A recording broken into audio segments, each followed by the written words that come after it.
მოусმნით დისკუსია სტუდიაში დიმიტრი ლორთქიფანიძე, სწორედ ნინო ბურჯანაძის გაერთიანებული დემოკრატიული მოძრაობა, მანანა ნაჭყებია, პაატა ბურჭულაძე, სახელმწიფო ხალხისთვის ახალი მემარჯვენეები, უფრო სწორედ დავით ფაცაცია, თამაზ მეჭიაური, ერთიანი საქართველო და ირაკლი ღლონტი, რეფორმატორების ლიდერი, რატომ დაიწყო ღიად საუბარი რუსეთზე ამ არჩევნების წინ. მე მივესალმები ჩვენ სტუმრებს, დიდი მადლობა რომ ხართ ჩვენთან ერთად. კინაღამ გამოვაცხადე დავით ფაცაცია, კინაღამ გადავიყვანე ახალ მემარჯვენეებში. მადლობა რომ ხართ ჩვენთან ერთად სტუდიაში. მოდი დავიწყოთ საუბარი თემაზე, რომელიც ამ არჩევნების წინ ყველაზე მეტად გააქტიურდა ქართულ პოლიტიკაში. რუსული თემა, ადრე დავსვიმე ეს კითხვა სწორედ თქვენთან.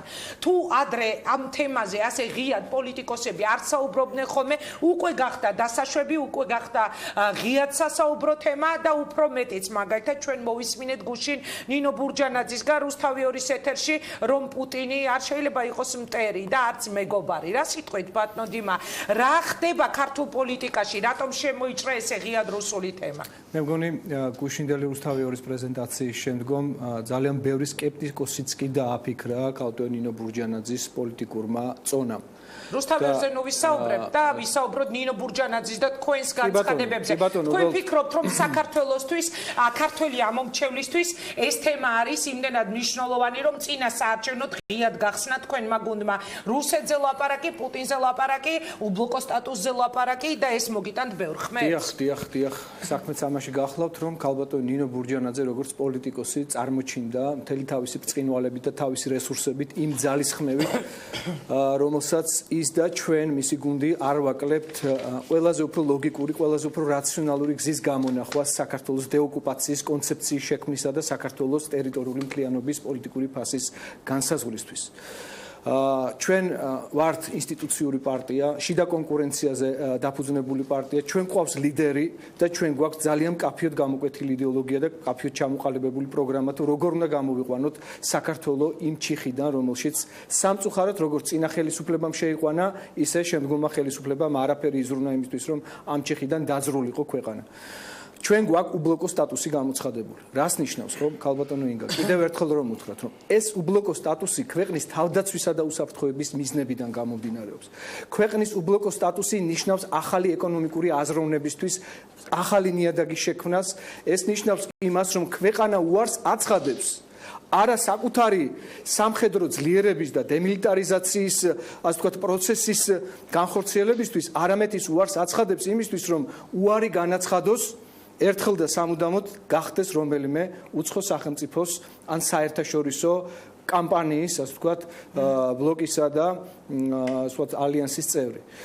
როდესაც შენ ამაზე უარს აცხადებ, შენ რეალურად ქმნი ახალ ველს, რომელიც დაძაბულობისგან ცარიელია და მე მინდა გითხრათ, რომ აზერბაიჯანის რესპუბლიკა და მისი ლიდერი ილჰამ ალიევი, სხვათა შორის, დღეის მდგომარეობით ჩვენს რეგიონში არის ამისი ყველაზე ნათელი დადასტურება. მიუხედავად იმისა, რომ ილჰამ ალიევს ამ მიზნის მისაღწევად უბლოკო სტატუსის გამოცხადება არ დასჭირვებია, მაგრამ მან ჩვენი პოლიტიკოსების, ჩვენი დღევანდელი ხელისუფლების წარმომადგენლების აშკარა საილუსტრაციო და დასანახად შესანიშნავად შეძლო ლავირება როგორც დასავლეთით, ისე ჩრდილოეთით და ასევე თვითონ გახდა დამაკავშირებელი რგოლი რუსეთსა და ირანს შორის წარმოებული ძალიან მაღალი დონის ასე ვთქვათ ურთიერთობებისა, პოლიტიკური ურთიერთობებისა და ფაქტიურად 8 აგვისტოდან დაწყებული, 12 აგვისტოდ დამთავრებული ჩვენი ჩრდილოელი ოკუპანტი პოლიტიკური ხელმძღვანელობა და ვლადიმერ პუტინმა შესაძლებლობა შექმნა იმისა, რომ თურქეთთან, აზერბაიჯანთან, ირანთან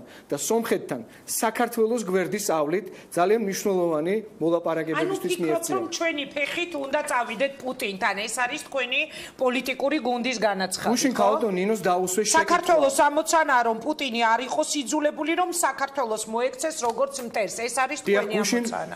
ქალბატონ ნინოს დაუსვეს შეკითხვა. არის თუ არა პუტინი მტერი საქართველოსი? პასუხი იყო ისეთი, რაც მოსალოდნელი იყო, რომ უნდა ყოფილიყო პოლიტიკოსის მხრიდან.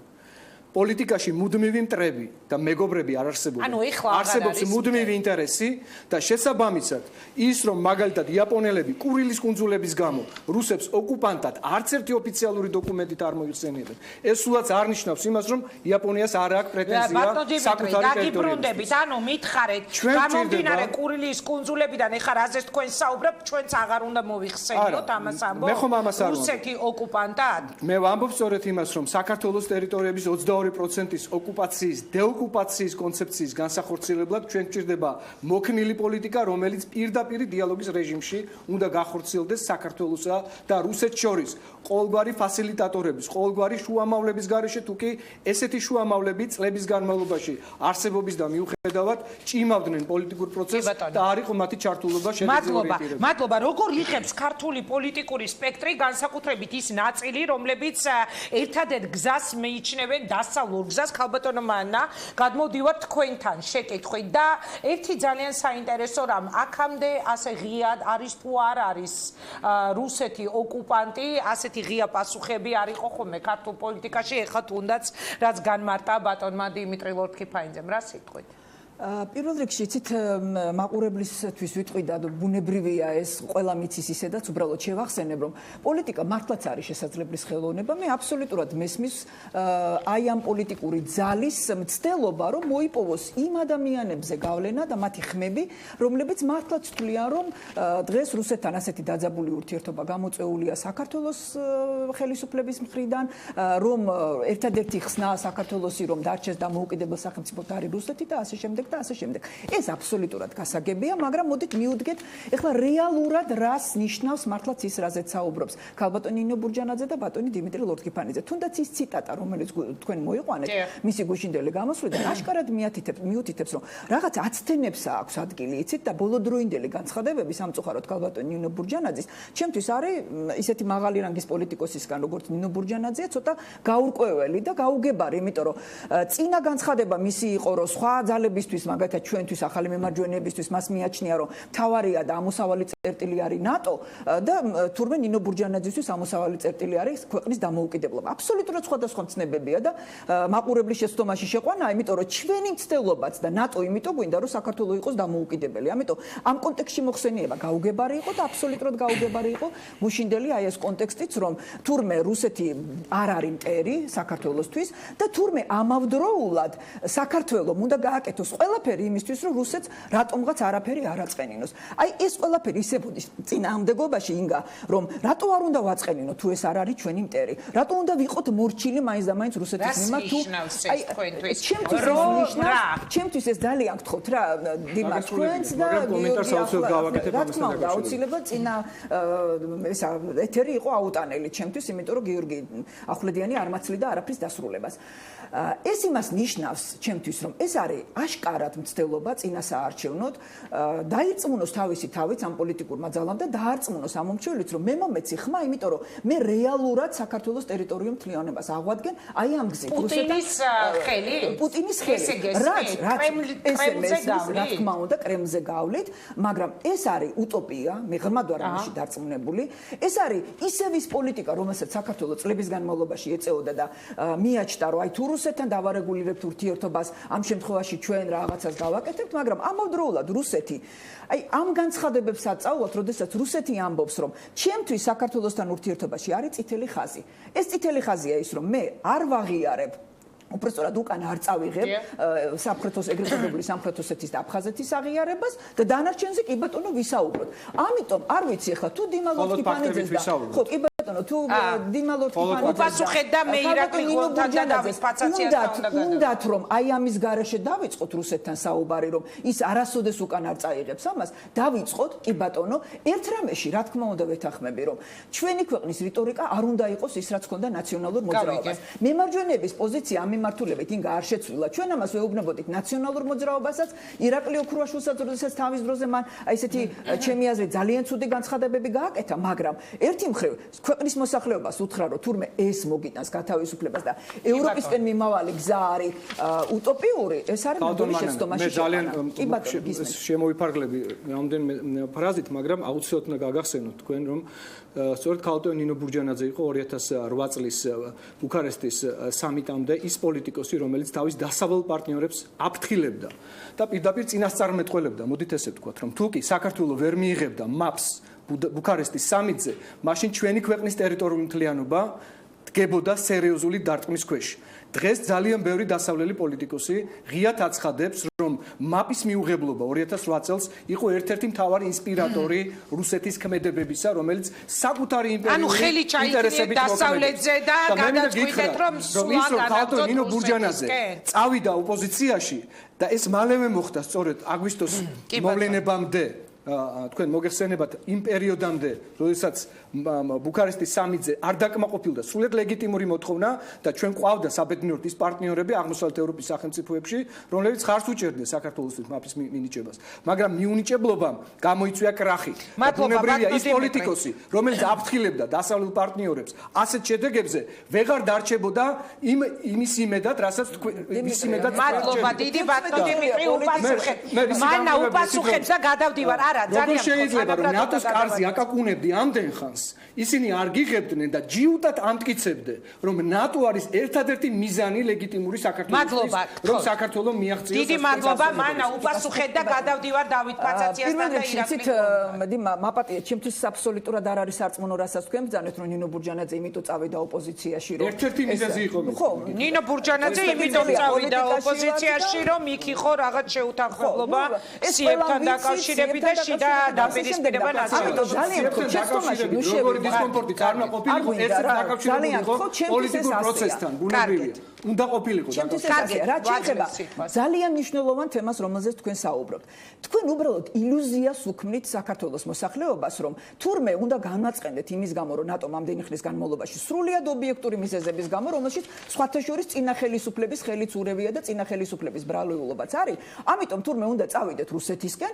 და ერთნიშნულოვნად გუშინდელი განცხადებები ჩემთვის მიანიშნებს იმას რომ რუსეთისკენ რო წავალ და რუსეთი გვეტყვის რომ აი თქვენ უკვე დამოუკიდებელ საგარეო პოლიტიკას ვეღარ აწარმოებთ თქვენ უკვე ხართ პრაქტიკულად ჩემი პროტექტორატიც არ ვიცი რა ქვია ჩემი თათის ქვეშ კი ბატონო მაშინ მოგეშვებით წინააღმდეგ შემთხვევაში მე თქვენ არ მოგეშვებით ასეთი სახით მოდით რა მე გადავალ ასეთი სახით არის თუ არა თქვენ ძალიან კარგად იცით და დიმიტრი ძალიან საგანგებოდ გააკეთა განცხადება იმასთან დაკავშირებით რომ ევროკავშირთან ინსტიტუციური დაახლოვება ერთ-ერთი მთავარი მიზანია საქართველოს მე გადავდივარ რეფორმატორების ლიდერი ირაკლი ღლონტი და დავით ფაცაცია ნატოს კარზე უნდა ლაგრძელებდეთ დაუსრულებლად მადლობა ირაკლი ღლონთან მოგესალმებით შემდეგი შეკითხვით და დავით ფაცაციასთან მოგესალმებით მადლობა რომ იღებთ გადაცემაში მონაწილეობას რა სიტყვით თქვენ მოდით ირაკლი თქვენგან დავიწყოთ ღიად გაიხსნა უკვე თემა და ღიად დაიწყო უკვე იმაზე საუბარი რომ რუსეთის გარეშე ჩვენი ქვეყნის მთლიანობის აღდგენა არის შეუძლებელი ინგა მოგესალმებით ძალიან დიდი მადლობა სტუდიაში მოწვევისათვის მე ასევე მივესალმებით თითოეულ თქვენს სტუმარს უფრო მეტიც ეს არ დაწყებულა ახლა წინასაარჩევნო პერიოდში და ძალიან ხშირად მე თქვენ ეთერებშიც მისაუბრია სხვა სატელევიზიო სტუდიის ეთერი გამომიყენებია საიმისოთ რომ ესაუბრა წლების განმავლობაში უკვე რომ საქართველოში მზადდება კიდევ ახალი რუსული პროექტი და ხვდები თქვენს რას გულისხმობთ კიდევ ამ სიტყვის გამოყენების ფარგლებში დიახ კიდევ მზადდება რუსული პროპაგანდა გაძლიერებულია ფული მაპატიეთ ფული ჩაიდო ბიზნესში, ფული ჩაიდო პოლიტიკოსებში, ჩვენ გვყავს ბევრი პოლიტიკური კიკუ, რომელიცაც მნიშვნელობა არ აქვს, ვინ გადაუხდეს ფულს და რა მიზნებს შეასრულებს. ნინო ბურჯანაძეც მათ შორის ირაკლი, მოდით ნინო ბურჯანაძეში ჩაიდო რუსული ფული. ბურჯანაძეს, მე აქაც შემიძლია, მე სხვა კოლეგებივით არ ვარ კომპლექსებით შეპყრობილი, ერთადერთ საერთოდ მინდა რომ მომავალ პარლამენტი არავინ არ იყოს პრორუსი, ისე როგორც ჩვენ მივიღეთ დეპუტატები, რომ იგივე ბატონი მეჭიაური, თოფაძე და სხვები და სამარცხინო იყო ეს ჩვენი საგარეო მინიმუმ საგარეო მიმართულებისთვის, მაგრამ ერთადერთი ძალა, რომელსაც თუ პრორუსული პარტია საქართველოს პარლამენტში 2016 წლის 8 ოქტომბრის შემდეგ უნდა შევიზეს, ერთადერთი ვისურვებდი, რომ ნინო ბურჯანაძე იყოს. მიუხედავად იმისა, რომ ქალბატონ ნინოს პოზიციების 90%. რატო? იმიტომ რომ ნინო ბურჯანაძე უფრო კარგად გამოიყურება? თუ იმიტომ რომ ეთანხმებით გარკვეულწილად მაინც. ინგა, მე საერთოდ არ მინდა სხვა პოლიტიკოსების უნარებზე და თვისებებზე ვისაუბრო, მაგრამ რახან მეკითხები და ამიტომ გიპასუხებ. ნინო ბურჯანაძე არის ძალიან საინტერესო პოლიტიკური გამოსვლების მქონე კადრი ქართულ პოლიტიკაში, მანდილოსანი, რომელსაც შეუძლია სწორად ოპონირება. მე ვიცი, რომ მას არ დაგიმალოთ, გუშინაც გაუზიარეთ ჩემი პოზიტიური დამოკიდებულება, როგორც პერსონა პოლიტიკოსის მიმართ, მაგრამ არ ვიზიარებ მის პოლიტიკურ შეხედულებებს, არც ბატონი დიმასი, რომელიც მის პოლიტიკურ გუნდს წარმოადგენს. იმიტომ და რატო და ძალიან მარტივად აგიხსნით ამასაც, რატო? იმიტომ რომ საგარეო ურთიერთობას არ შეიძლება ქვეყანაში მე მემარჯვენე პოლიტიკური გაერთიანების ლიდერი ვარ და ცალსახი პოზიცია მაქვს, რომ მემარჯვენეობა, ეს აბაზრო ეკონომიკა, ეს არაურიოდ და არ შეურიოდ ერთმანეთს, მაგრამ საგარეო ურთიერთობებს იქ ალბათ დამეთანხმებით თქვენ იგივე ქალბატონი მანაჭყებია დამეთანხმება, რომ არ უყვარს ეს კეკლუცი, არ უყვარს ეს ისიც გინდოდეს, ესეც გინდოდეს, არა, ცალსახად შენ ხარ პირდაპირ უნდა დაირქვა სახელი. ან ხარ ქართველი დასავლელი ისე როგორც მე, ისე როგორც ქალბატონი მანაჭყებია ამ სტუდიიდან, ან ხარ შენ პრორუსული ინტერესების მქონე პოლიტიკოსი, შენ გაქვს რა თქმა უნდა არსებობის უფლება, მაგრამ ჩემ და საუბედუროდ მე როგორც პოლიტიკოსი და პარტიის ისევე როგორც არა, ირაკლი. თქვენ თქვით რომ პრორუსული ხარ, ირაკლი. ერთაღებულ მოქალაქეს გულიმწდება იმაზე, რომ დღესაც კი ჩვენ ეთერებში ვსაუბრობთ რუსეთთან ურთიერთობის და დაალაგებაზე. რა მაქვს, რა გვაქვს ჩვენ სალაპარაკო? ჩვენი გზა არის მეგონი არის ირაკლის ჩვენი და გაუსწრებული და ჯეროვანი. ირაკლი, ერთი შეკითხვა მაქვს შეიძლება. დიახ, ნატო, რომელიც მხოლოდ და მხოლოდ სამხედრო აგრესიისგან თავდაცვის საშუალება არ არის. ნატო არის სწორედ ის, რომ შენ იყო დაცული, შენთან შემოვიდეს დასულ ქვეყანაში უფრო მეტი უცხოური ინვესტიცია. ისე კი არა, როგორც ქუმსიშვილი ციფრებით გველაპარაკება და ოჯახებს რეალურად სიკეთე არ მიუღიათ. დამისახელეთ ოჯახი გარდა იმ წრეებისა, რომლებიც კლანური მართლობის სისტემაში თავიანთი ნათესავებით გაავსეს სხვადასხვა უწყებები. ირაკლი, ერთი კითხვა უნდა დაგისვათ უკაცრავად.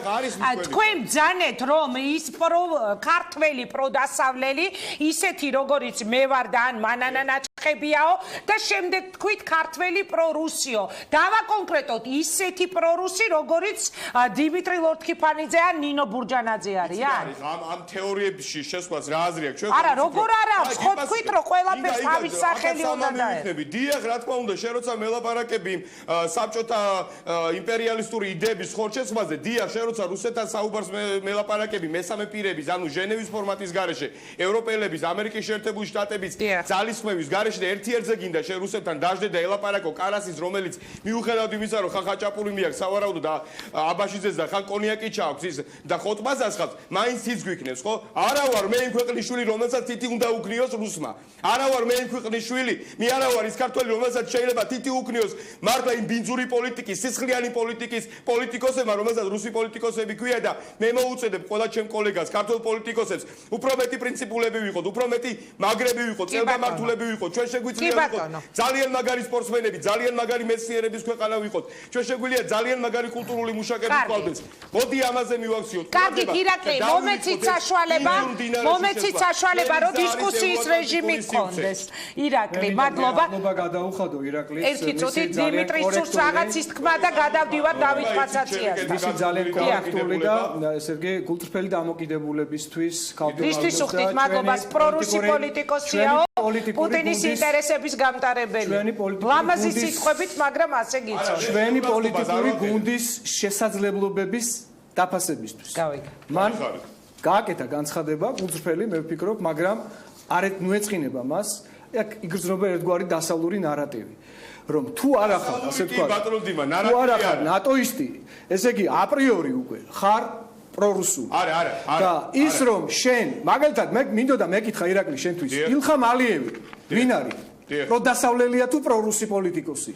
საერთოდ მე თუ მკითხავ, პირდაპირ გამეცი პასუხი. იგა, არა, პირდაპირ უნდა გიპასუხოთ, მაგრამ თქვენ ჩემზე საუბრობ და მე იძულებული ვარ გიპასუხოთ. ჯერტი ნარატივი არა, მე ქართველი დასავლელი ვარ და იმიტომ რომ საქართველოს ვჭირდება ეს ყველაფერი. მე კითხე, ილხამ ალიევი არის პროდასავლელი თუ პრორუსი პოლიტიკოსი? ილხამ ალიევი და აზერბაიჯანელი ხალხი სხვა გამოწვევის წინაშე გარი ქვეყანა, ძალიან მაგარი ქვეყანა, ძალიან მაგარი მმართველია, ალიევი, მაგრამ კორუფციული აზერბაიჯანია. დიახ, კორუფციული, სადაც აზერბაიჯანი არის განსხვავებული ქვეყანა, მაგრამ აზერბაიჯანს საქართველოს ევროპული სახელმწიფოა. არ გინდა ირაკლი ეგეთ კარგი, დავით პაცაციასთან გადავდივარ. საქართველოს და აზერბაიჯანს შორის ძალიან დიდი სხვაობაა. მე შენ კითხვა დაგიშვი და პირდაპირ დამეცი კითხვაზე პასუხი.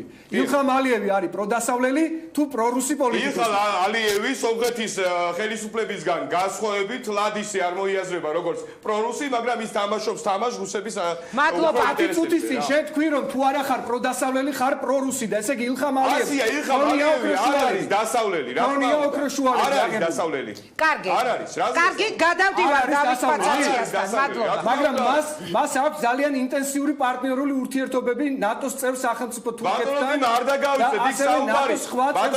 ბატონო დიმა, მაპატიეთ, იქ საუბარია აზერბაიჯანზე, რომელიც სავსეა ნავთობით. აქ ამაზია საუბარი. ტურიზმი გვაქვს რეალური. ლაპარაკი ქვეყანაზე, რომლის ტერიტორიის 16% ასევე არის ოკუპირებული. ამაშიც ვეთანხმებით. კი ბატონო, მაგრამ დეოკუპაციისთვის მისი პოლიტიკა არის მოქნილი, ბევრად მოქნილი ვიდრე ჩვენი. მადლობა ირაკლი დაგიბრუნდეთ. მაგაში გეტახა. კარგი, დავით პაცაციასთან გადავდივარ შეკითხვით. ეხლა ახსენა სწორედ მისი გუნდის ლიდერი ირაკლი ღლონტმა საკუთარი საუბარი გამოსვლა ამ გადაცემაში დაიწყო სწორედ მეჭიაურის ხსენებით. თქვენ რა სიტყვით ბატონო დავით, ანუ ცალსახად ეხლა თქვენმა ერთ-ერთმა ოპონენტმა ეთერში გამოგაცხადათ პრორუსად, მაგალითისთვის მან მოიყვანა თამაზ მეჭიაური, რა სიტყვით ბატონო? მე პირდაპირ პაცაციაზე არ მისაუბრე, საერთოდ დღეს არ ვიცი. მე არ მესმის ეს თქვენი კარგი, ირაკლი, მაშინ მე გეტყვით რომ მე არ მესმის ეს განმარტებები. თუ კი ლიდერზე საუბრობთ რომ არის პრორუსი, ამ შემთხვევაში პარტიის წევრი, რომელიც იზიარებს იმ პარტიის ყველანაირ პლატფორმას, იდეოლოგიას და არის წევრი, ისიც გამოდის რომ არის პრორუსი. არ გვინდა ამაზე, კარგით, მოდი დავით მოусმინოთ. თქვენ რა სიტყვით, დათო, რატომ დაიწყო ასე ღიად საუბარი რუსულ თემაზე ქართულ პოლიტიკაში. აქამდე ეს გამოიყენებოდა ხოლმე პოლიტიკური ოპონენტების წინააღმდეგ ერთგვარ ბრალდებად. ეხლა უკვე ჩვეულებრივად ხმებზე ნადირობა წავიდა არჩევნების წინ და გაიხსნა ეს თემა. მოდით მე ასე ვიტყვი ქალბატონინგა, ყველაზე მძიმე პრობლემა ჩვენი რეალობის ეს არის აი ამ 25 წლის განმავლობაში ის რაც ხდება საქართველოში. არის პოპულისტური განცხადებები პარტიის წევრების თუ არა პარტიის წევრების და სხვაების, რომლებიც მხოლოდ იმაზე ფიქრობენ თავისი სასარგებლოდ როგორ გამოიყენონ ის ვითარება, რომელიც ქვეყანაში ხდება, ან თავისი სახის პოპულარიზაციისთვის, ან პოლიტიკური ძალის ან ამ შემდეგ. ყველაზე მძიმე და ყველაზე დასანანი კიდე ამ ვითარებაში არის ის, რომ 25 წლის განმავლობაში უფრო მეტიც ჩვენ ვერ მოვახერხეთ გაგვეკეთებინა ის, რაც იქნებოდა მნიშვნელოვანი და აუცილებელი საქართველოსთვის. რა თქმა უნდა, იყო ბევრი პლუსებიც და იყო ძალიან დიდი მინუსები, რომლებიც აი ამ 25 წლის განმავლობაში დამანგრევლად მოქმედებდნენ ჩვენს ქვეყანაზე. პირველ რიგში ყველაზე დამანგრეველი ეს იყო 2008 წლის ომი და თქვენ სწორად გაიხსენეთ 2008 წლის წინარე პერიოდი, მე ხა გამახსენდა კარგად მაშინ როგორ ვერ შეთანხმდნენ ქალბატონი ნინო და ეს ვთქვათ ნაციონალურ მოძრაობა ასე ვთქვათ ხმებზე და კანდიდატებზე პარტიული სიით და მაშინ უნდა გაუქმებულიყო ნაციონალურ მოძრაობა სწორედ იმ დღეს თარხნიშვილი იყო თუ არ ვცდები ცენტრალური საარჩევნო კომისიის ხელმძღვანელი რომელმაც გააყალბა ნაციონალურ მოძრაობის სია სწორედ ეს არის ერთ-ერთი მიზეზი და საშუალება იმისა რომ ნაციონალურ მოძრაობა მოიხსნა საერთოდ პოლიტიკური ველიდან ეს პირველი ეტაპისთვის და პირველი ცნობისთვის მეორე ყველაზე მძიმე რეალობა რაც არის რასაც წარმოადგენს ჩვენი პოლიტიკური ძალა ნაციონალურ მოძრაობისთვის ეს არის მათთვის საფრთხე რეალური საფრთხე იმიტომ რომ კარგად იციან რომ ნაციონალურ მოძრაობა დაუსჯელი ვერ დარჩება იმ შემთხვევაში თუ ხელისუფლებაში მოვა თამაზ მეჭიაური და მისი გუნდი და ყველა ის ადამიანი რომელსაც ეშინია თამაზ მეჭიაურის და ჩვენი პოლიტიკური ძალის არის სწორედ იმ პარტიის წარმომადგენელი და იმ ნაციონალურ მოძრაობის წარმომადგენელი რომლებიც წლების განმავლობაში ანადგურებდნენ აუბედურებდნენ აუპატიურებდნენ ქვეყანას და ყველაზე მნიშვნელოვანი ამ დროს მე ვიტყვი რომ ჩემთვის ამოსავალი პოლიტიკური არის ის რომ ვიმოქმედოთ არა პროდასავლური მიმართულებით, არა პრორუსული მიმართულებით, არა პროირანული ან პროთურქული მიმართულებით. სამწუხარო რეალობა და უბედურება ისაა, რომ კალკებით ცხოვრობს ეს ადამიანები და პოლიტიკა დღეს გახდა კალკილებული. ან შენ პრორუსი ხარ, ან პროთურქი ხარ, ან პროევროპელი ხარ, პროდასავლელი. მე მიმაჩნია და მთავარ ამოსავლა და პრინციპა. ჩვენ ქართველებს დაგვავიწყდა რანი ვართ, რანი ვიყავით და რანი ვიქნებით იმაზე არ ვფიქრობ. არ არის ეს საგრძელო საპირდაპირი გაგების სიტყვა. რანი ვიყავით, რანი ვართ, კი ბატონო, სწორედ ეგ არის, აი არც ერთს არ გვახსოვს. უნდა ვისაუბროთ, ხო? ჩვენ და ვისაუბროთ გამოსავალზე. გამოსავალი პირველ რიგში არსებობს ერთსახოვანი. თუ შენ შენი ქვეყნის შიგნით ვერ ალაგებ ვითარებას, ვერ ალაგებ სამართლებრივ სისტემას, ვერ ალაგებ პოლიტიკური განწყობების ვითარებას და ასე შემდეგ. შენ ვერასოდეს ვერ დაალაგებს შენ საგარეო სიტუაციას. ამოსავალი არის ერთ რამეში. სამართლიანობა სანამ ქვეყანაში არ დადგება, სანამ დამნაშავეები არ დაისჯებიან, სანამ წართმეული ქონება არ დაუბრუნდება მეპატრონეებს, სანამ რეაბილიტაცია არ მოხდება იმ პატიმრების და იმ ადამიანების, რომლებიც თავისი უსამართლო თუ იმ ხელისუფლების უსამართლო მდგომარეობით დაიმძიმეს და გაინადგურეს თავის გაუნადგურდა ცხოვრება. სანამ აი ამ ვითარებაში არ აღდგება იმ დაზარალებულების, მათ შორის იპოთეკით თუ სხვა პირების შესაძლებლობები და მათი, თქვათ, მძიმე დუხჭირი მდგომარეობა. სანამ სოფლად გლეხი არ იგრძნობს, რომ მისი მოსავლიანობა თუ შემოსავლის წყარო გაიზარდა. ქართულ ოცნებას დავით რომ განეხორციელებინა ეს 4 წლის. სწორედ ეს გახდა ჩემი პრინციპი, რომ მე დავტოვე ქართული ოცნება. სწორედ ეს იყო პრინციპი თამაზ მეჭიაურის, რომელმაც დატოვა ქართული ოცნება, იმიტომ რომ ამოსავალი საბოლოო ჯამში არის სამართლიანობის აღდგენა. ხო, მაგრამ მე მინდა შენგან მოვისმინო ბიძინა ივანიშვილის კრიტიკაც ამ შემთხვევაში, რომელმაც დაგვინიშნა პრეზიდენტი, დაგვინიშნა ქალაქის მერი, დაგვინიშნა სახალხო დამცველი, დაგვინიშნა სასამართლოს ზედამხედველი მურუსიძე, დაგვინიშნა ბარცხალაძე და მთლიანად თელი სისტემა, სამართლებრივი სისტემა შეკრა ქვეყნის წინააღმდეგ. ეგრე გამოვიდა. მე მახსოვს მაშინ მე მინდა მოვისმინო შენ. კი ბატონო დიმიტრი, მაშინ მე ჯერ გადავალ იმ კრიტიკაზე, რომელსაც პოლიტიკურ ძალას თქვენ წარმოადგენთ. მე მახსოვს კალბატონ ნინო როცა იყო პარლამენტის თავმჯდომარე, მე მახსოვს მისი პოლიტიკური მოღვაწეობა და კარგად გამიხსნით გამიკეთებია. თუმცა ამ ვითარებაში და აი ამ პოლიტიკური ბრძოლით რაც მან გაიარა, მე ივანიშვილის კრიტიკა ტაბუდადებულია, გეკითხები. რაც შეეხება ბატონ ბიძინა ივანიშვილს, მე ხას გეკითხებათ ივანიშვილის კრიტიკა ტაბუდადებულია. თუ არაფერი არ არის გასაკრიტიკებელი ივანიშვილის კრიტიკა და ძალიან ბევრი არის. მე მიმაჩნია რომ ბატონ ბიძინას შეეძლო და დღესაც შეუძლია მნიშვნელოვანი გარდატეხის მოხდენა იმ პოლიტიკურ ვითარებაში, რაც დღეს ქვეყანაში ხდება. თუმცა სამწუხაროდ გარდა იმისა, რაც ჩვენ მოვახერხეთ 2012 წლის 1 ოქტომბერში, შემდეგ აღმოჩნდა მძევალი ჩვენივე ვითარება. კარგი, დაგიბრუნდები, დავით, მე ერთ რამეს ვიტყვი. ივანიშვილსო, კი, დავით, აუცილებლად დაგიბრუნდებით. ივანიშვილს შეუძლია ბევრი რამის გარდატეხაო, ხვალ თუ არ ვცდები არის უკვე 1 სექტემბერი და სექტემბრის პირველივე დღიდან იგეგმება ივანიშვილის ახალი გადაცემა, ასე რომ იგი ალბათ თავის სატელევიზიო გადაცემაში, რომელიც რეგიონებში უნდა გაიმართოს ორ თანაწამყვანთან ერთად ბევრ რამეს იტყვის მთელ რიგ თემებზე, რაზეც ეხა თქვენ საუბრობთ. იგა შეიძლება ერთი წამით ძალე და მანანასთან მე მინდა იქამდე ვიდრე ბატონი ივანიშვილი ხვალ 1 სექტემბერს ეთერებიდან დაგვიწყებს ჩვენ საუბარს, მანამდე მას შევახსენო. ჩვენ ეთერებში დასაჯდომად და შუშის სასახლეში კომფორტის მოსაწყობად არ აგვირჩევია. საზოგადოებამ ივანიშვილი აერჩია, იმიტომ კი არა რომ ღარიბაშვილი გამოუცდელი დილეტანტი დაესვათ, პარცხალაძეები დაესვათ და სხვა არაფრის მაგისი პოლიტიკოსები. ჩვენ და საზოგადოებამ იმიტომ მისცა მათ ლეგიტიმაცია, რომ ხალხთან ყოფილიყვნენ. დიახ, ისინი ხალხს განერიდენ, დიახ, ნორმალია, რომელთანაც ჩვენიერი ურთიერთობა მაქვს, ციმციმები დააყენა ჯიპებზე და ისე დადის ქალაქში, რომ თბილისელებთან ერთად მაიმუნ ვირიშვილს გეძახით ხოლმე? ბატონო, მაიმუნ ვირიშვილს გეძახით ხოლმე? არა მგონია, მაგრამ ხუმრობით არ იგა, ყველას დაგვიძახა. ის ბიჭი, რომელიც ნარმანიაზე ეხა ეგ გამახსენდებოდა ბუნებრივად. ყველას დაგვიძახა, მაგრამ თუ შეიძლება დავასრულებ ბატონ ივანიშვილს, ვიდრე მაკიაჟს გაიკეთებს და ეთერებში მიბრძანდება, მე მინდა მეგობრულად, კოლეგიალურად, როგორც გინდათ ისე დაარქვით. მოკალათე ეუბნება ივანიშვილს, რომელიც ჩვენი ქვეყნის ხელისუფლებას მართავს. არა ბატონო, ეთერიდან კი არა, კეთილი ინებე და გამოდი. ჩემს გურიაში ჩადი, სამეგრელოში ჩადი, აჭარაში ჩადი. თბილისში მიდი და ბოდიში მოიხადე. ბოდიში მოიხადე, შეიძლება მოგცეთ შანსი, თუ არა და თქვენ ხართ მათ ხო არა ხელისუფლება, თქვენ ხართ მათ ხო არა ხელისუფლების არაფორმალური მმართველი და თქვენ არ მოგცემთ ლეგიტიმაციას და არც კი ეცადოთ გააყალბოთ და მადლობა ირაკლი, მე დაგიბრუნდებით რეკლამის დროა, მანანას უნდა მივცე რეკლამამდე სიტყვა და გამოვაცხადებ რეკლამას და დავბრუნდებით. რაღაცის თქმა გსურდა. კი, რა თქმა უნდა, პირველი უნდა განმარტო ფაცაციას და ყველა იმ ადამიანის გასაგონად, ვინც მსგავსი რიტორიკით საუბრობს. უცნაური, იცით რა არის? აი ამაზე საუბარი, რომ თურმე პოლიტიკის თემა არ ყოფილა საქართველოში, პრორუსული ძალები გაიმარჯვებენ. პროპაგანდის არის თავიდან შეცდომა, იმიტომ რომ პოლიტიკა სწორედ არის, პოლიტიკა სწორედ. მომახინჯეთ მე სიყვარული. არა, ნუ ახლა დათო თქვენ ეს ბძანეთ ერთი წუთით. პოლიტიკა არის ზუსტად ის, რომ ქვეყანამ განსაზღვროს თავისი გზა, თავისი მიმართულება, ის დასავლეთისკენ წავა, რუსეთისკენ წავა, რას გააკეთებს, სრულ იზოლაციაში მოექცევა, თუ ეს არის ზუსტად პოლიტიკა და პოლიტიკის განსაზღვრული საკითხი. ამ სიტუაციაში ჩვენ როდესაც საუბრობ და საშიშროებებზე საუბრობ პირველ რიგში, რომ მომრავლდა პრორუსული რიტორიკა ქვეყანაში, მომრავლდა რუსეთის მიერ ჩანერგილი ადამიანები, ეს ყველაფერი შემთხვევით არ ხდება და რა თქმა უნდა საშიშია, ის პოლიტიკური ძალა. დიმიტრი ლორთქიფანიძე ხა ვისაც წარმოადგენს, არიან ისინი საშიშები. იმიტომ რომ შეცდომაში შეყავს ადამიანები. რა თქმა უნდა, ესეთი რიტორიკა, დამთმობ პარაჟენცული რიტორიკა ესეთი რიტორიკა არის ძალიან დამღუპელი ჩვენი ქვეყნისთვის. და ერთ რამეს ვიტყვი, დიმა, ძალიან გთხოვთ რა, საკმაოდ გონიერ ადამიანად მიმაჩნი ხარ.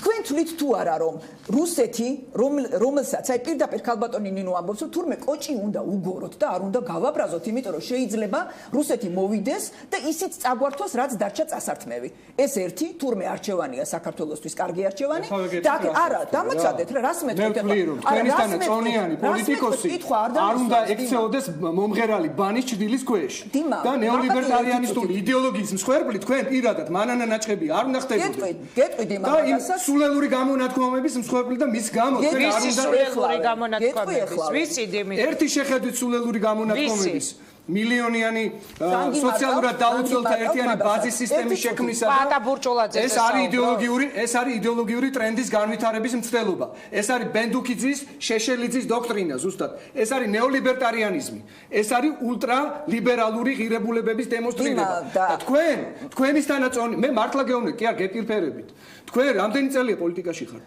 დიმა, მე ნუ თქვენ კმაყოფილი ხართ ამ იდეოლოგიით. იცით რა, თქვენი განსაჯელი არ არის. თქვენ თქვენს პოლიტიკურ ძალაზე იდარდეთ, მე ჩემს პოლიტიკურ ძალაზე ვიდარდე. მე უბრალოდ თქვენზე პიროვნულად ვწდება, ცალკე მანერა გული როცა მე მაფრთხილებთ თქვენ, რომ თვითონ ეს პარაჟენცული როგორც თქვენ გამოხატეთ, პოლიტიკა არის ჩვენთვის და ჩვენი პოლიტიკური ძალისთვის დამღუპველი გულშემატკივრული პოზიცია გამოხატეთ როგორც სინამდვილეში საზოგადოება ესე აღარ ფიქრობს კალათონი მან. კარგით.